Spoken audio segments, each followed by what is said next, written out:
별 5개짜리와 별 4개짜리 요거 두 개를 같이 보세요. 이렇게. 세 번째 볼 때는 요거 세 개, 별 3개짜리까지 같이 보세요. 그리고 다 마지막에 별 1개짜리 보려면 별 1개짜리를 보기 위해서는 별 5개짜리 몇 개 봐야 됩니까?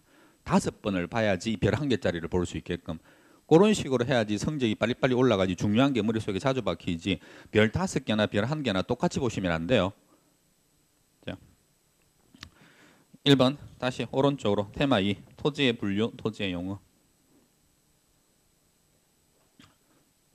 토지의 용어 관련해 가지고 토지를 크게 분류하면 어떻게 분류됩니까?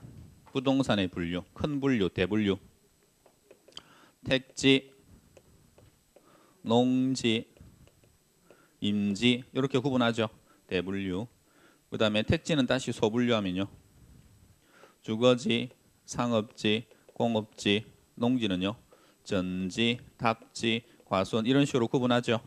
하면 여기 안에서 왔다리 갔다리 용도가 바뀌는 과정에 있는 토지를 뭐라 그럽니까? 요걸 이행지라 그러고 요 큰 분류상에서 바뀌고 있으면 후보지라고 부른다. 그래서 여기 있는 답이었는데 얘가 공장으로 지금 바뀌는 과정에 있다. 넘어가고 있다. 용도가 뭐라 그런다? 이건 후보지라고 부른다. 이걸 넘어가고 있으니까.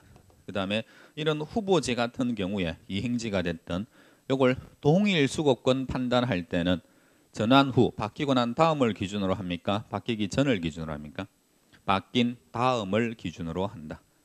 지금 바로 안 나오죠? 이게 저기 감정평가 가가지고 나오는 거잖아요. 동일 수거권의 이 경계 판단 기준. 거기서 물으면 바로 나오는데 여기서 물으면 바로 안 나와요.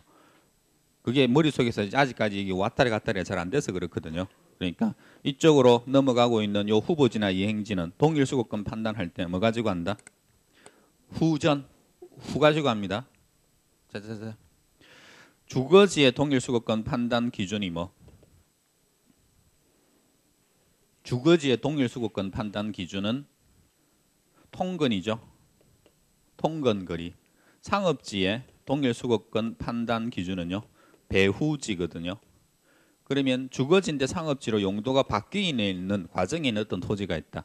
그러면 얘는 동일 수거권 판단할 때 통근거리 기준으로 갑니까? 배후지 기준으로 갑니까? 그럼 배후지 기준으로 간다. 바뀐 다음으로 원칙이. 자, 그다음에 이번에 토지 용어 택지, 대지, 택지, 부지 이렇게 되어 있는데 대지, 택지, 부지 요거는 포함 관계에 있다 그랬죠? 지금 빠릅니까? 자, 어디 갔죠? 대지 요렇게 택지 요렇게 부지 이런 포함 관계에 있다. 대지면 지적법상 지목이 대인 토지를 대지라고 한다. 주거용과 상업용으로만 쓸 수 있다. 택지는 여기에 공장까지도 같이 지을 수 있는 게 택지다. 그래서 택지가 되면 주상공 다 쓸 수 있는 건축이 가능한 토지. 부지 그러면 건축이 불가능한 토지까지도 다 포함하는 거. 철도용지, 하천부지, 뭐 도로용지 이런 것까지 다 포함하는 거. 그래서 부지에 주택 지으면 됩니까? 안 됩니까? 어때요? 지금 그거 물어본 거예요. 부지면 이것도 다 포함시키는 거기 때문에 당연히 다 할 수 있는 겁니다. 되셨죠? 택지에 철도 지으면 돼요, 안 돼요? 철도 이거 하면 안 되죠. 여기 해야죠. 자, 그래서 구분하시면 되고 맹지하고 자루형 토지. 맹지 공도에 접하면 하나도 없는 토지. 자루형 토지는 자로 형태의 이런 형태의 토지를 자루형 토지. 그다음 필지, 획지. 지적법상 등록 단위가 뭐 필지. 그다음에 부동산 학에서 사용하는 가격 수준이 비슷한 토지가 획지. 부동산 학에서는 필지가 아니고 뭘로? 획지로 갑니다. 형식과 실제라는 표현이 들어가면 자, 필지하고 획지 같으면 형식이 뭡니까? 형식이 필지입니다. 법에서 정해놓은 것들. 실제는요. 그게 획지고. 항상 부동산항에서 두 개를 뭔가 찍어야 되는데 하나가 형식적인 거고 하나가 실제적인 거다.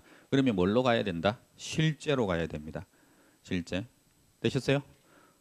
나중에 공시지가 평가 이런 거 나와서 감정평가 들어가면 형식적으로는 공부상 지목은 전인데 가봤더니 실제 형태는 되더라. 주택 짓고 있더라. 그러면 감정평가할 때 뭘로 평가를 합니까? 대로 평가합니다. 실제로. 그 다음에 감가수정, 감가상각할 때 우리가 배우는 건 실제를 배웁니까? 형식을 배웁니까? 실제. 그게 뭐다? 감가수정입니다.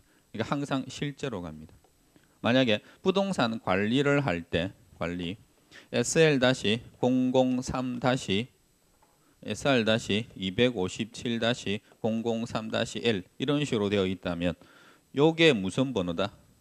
257이건 서울에 있는 257번지를 말한다. OX. 부동산 관리할 때 이거 배우셨죠? 머릿속에 남는 건 이건 임대다 이것밖에 없죠 지금. 매매는 P고 임대는 L이다. 리스냐 purchase냐 그거에서 시험 나오면 요것도 나올 수 있습니다. 요건 서울에 있는 획지의 이건 필지의 고유 번호다. 서울에 있는 257번지를 말한다. OX. 그러면 X라고요. 필지 번호가 아니고 획지 번호입니다.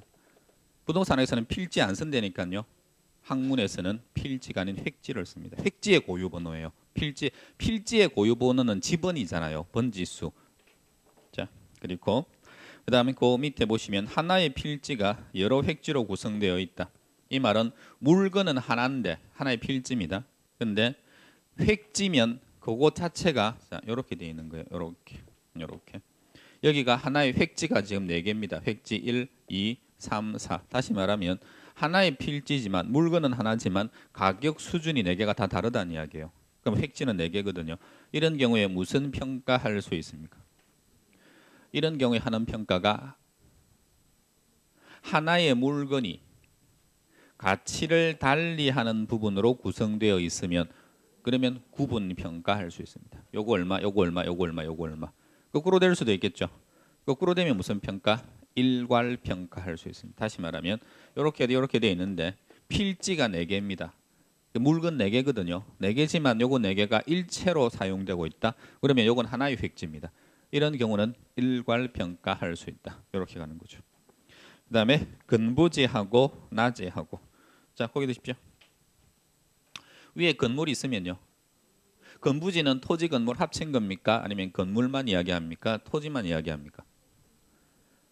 합친 게 아니고 토지만 이야기합니다. 근부지 그러면 건물이 있는 상태에서의 토지. 그럼 토지만 이야기해요. 둘 다 근부지든 나지든. 나지는요. 뭐가 없는 토지? 건물이 없는 토지. 요 나지가 다시 갱지하고 저지로 구분이 되죠. 네, 지금 그냥 기억하실 거. 우리나라에 나지 상정평가하는 경우 있다 없다? 있죠. 뭐하고 보상평가하고 표준지 공시지가 평가. 요거 2개는 무슨 평가더라? 나지 상정평가를 한다. 법에서 나지로 가정해서 하는 평가를 한다. 요때 요 나지는 뭘 말한다? 갱지를 의미한다. 나지지만. 그래서 법에서 뭐라고 되어 있습니까? 그러면 이런 건물을 평가할 때 이 토지를 평가하면 요거 할 때 보상평가하고 공시지가입니다. 그러면 요 물건은 위에 뭐가 없고 지상에 계량물이 없고 그 다음 뭐도 없고 사법상 제한도 없다고 보고 평가를 해라. 그러면 지상에 계량물도 없고 사법상 제한까지도 없는 토지를 뭐라 그런다? 갱지라 그러거든요. 이론상으로. 그래서 요건 갱지 상정 평가를 합니다. 우리나라에서는 저지라는 표현을 쓰면 위에 뭐는 있다? 사법상 제한은 있다. 건물은 없지만. 구겨 구분하세요. 자, 그리고 넘어갑니다. 법지하고 빈지하고 요거 2개가 있으면 법지는 경사토지, 빈지는 해변토지를 말한다. 해변토지는 개인 소유권 인정합니까? 안 합니까? 안 하죠. 근데 활용 실익은 있죠. 그 다음에 공지, 공한지, 유휴지, 휴한지 거기 들어보십시오. 투기 목적의 토지를 뭐라 그럽니까? 투기 목적 2개. 공한지하고 휴지 아니에요. 공한지하고 유휴지 아니에요. 아, 유휴지 맞습니다. 그걸 스스로 말을 할 수 있을 정도가 되셔야 돼요. 안 그러면 비슷한 거 나오면 시험장에서 막 헷갈립니다. 그래서 공지라고 하는 건 자, 질문. 건폐율이 40%면 그러면 공지는 몇 프로입니까? 60%. 그래서 건폐율 제한 이런 것 때문에 비워놓은 토지가 공지, 공한지나 유휴지 나오면 투기 목적으로 사놓고 방치하고 있는 토지를 공한지나 유휴지라고 한다. 꼭 구분하시면 되고, 그 다음에 3번에 지목 있죠. 요거는 별 2개밖에 안 해놨는데 그래도 지금 안 보면 또 안 볼 거니까 지금 시간 드릴 테니까 30초 동안 요거 보십시오. 외우세요 지금. 그리고 제가 물어볼게요.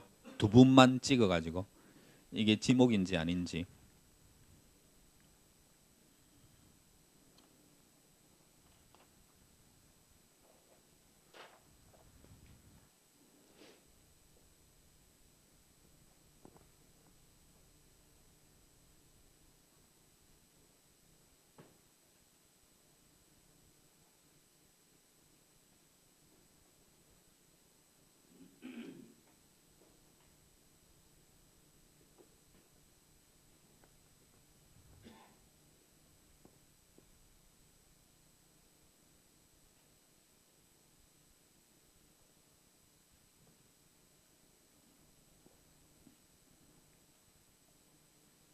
자, 그만 거기 두십시오. 넘기십시오. 물어보기는 뭘 물어보겠습니까? 지금 이 판국에. 이거 한 번씩 보셔야 돼요. 자, 테마 3번 토지의 특성. 우리 직업이 강사가 사람을 많이 만나는 직업이잖아요. 맨날 수강생들을 만나니까. 10월 달에 만나는 사람과 11월 달에 만나는 사람이 완전히 다른 거 아시죠? 11월 달에 만나는 사람은 뭐라 그러죠?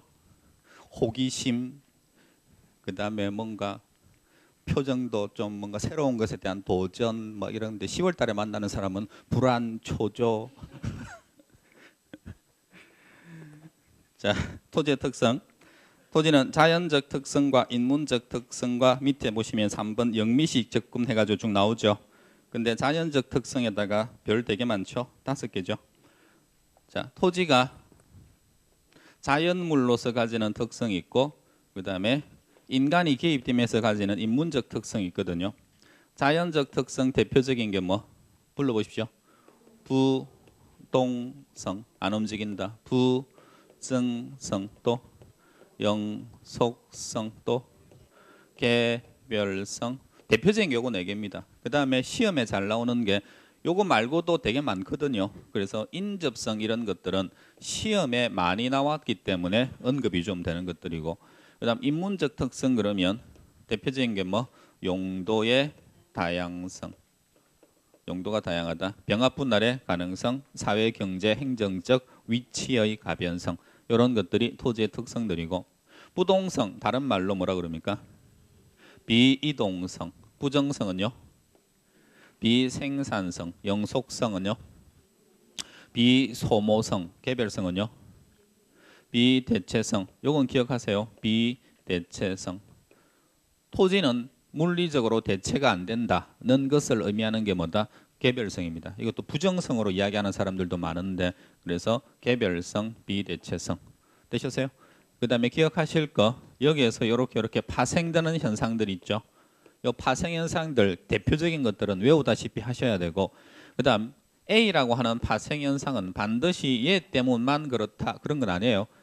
공부하시다 보면 얘한테도 걸리고 얘한테도 걸리고 이런 것들이 꽤 있습니다. 그러니까 너무 딱 지엽적으로만 생각하지 말고 대표적인 파생 현상은 외워놓는 게 좋고. 자, 그래서 보시면 1번 부동성, 비이동성, 안 움직인다는 거. 동산과의 구별 기준. 동산은 움직이지만 부동산은 안 움직인다.